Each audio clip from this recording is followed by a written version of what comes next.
আমি আসছি সেই ভোর 5:30টার দিকে আসছি। একটা পেশেন্ট নিয়ে আসছিলাম, আর গাড়িতে আমার তেল নাই। তেল এখান থেকে সাপ্লাই দিচ্ছে। তেলের জন্য আশ্বস্ত করলো যে আজকে নাকি তেল আসবে। তো তেলের জন্য আসবে, এই তেলের অপেক্ষায় থাকতে থাকতে আমার সারাটা দিন চলে গেছে। আমি সেই দুপুরে লাঞ্চ কোনো করতে পারি নাই।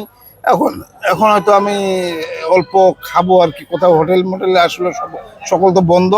এখন দেখা যাক, আমি একটা ফল কিনে ফল খেয়ে থাকতে হবে, তাছাড়া কোনো উপায় নেই। আর তেলের গাড়িটা মনে হয় আশা প্রদীপ হয়ে চলছে মনে হয়, যে একটা কবে পাবো কবে নাই। এই ট্যাঙ্কিটা ফুল থাকলে আমাকে অনেক রুগী ফোন দিচ্ছে। আসলে আমি তেলের অভাবে আমি ওদেরকে সেবা দিতে পারতেছি না। আসলে তেলের জন্য রুগীরা অত্যন্ত ভোগান্তি পড়ে গেছে।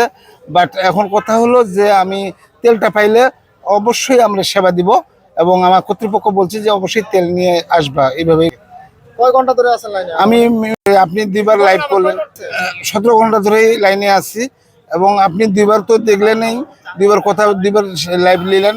বাট আমি 8টা পর্যন্তই থাকবো, আর যেহেতু আমি তেল নিয়ে আমি রুগীর সেবা দেওয়ার আমার ইচ্ছা আছে। আমি তাহলে দিবে, আমি এইভাবেই থাকতে হবে, এবং আমাকে এই গাড়িতে বসেই থাকবো আমি তেলের জন্য আর কি।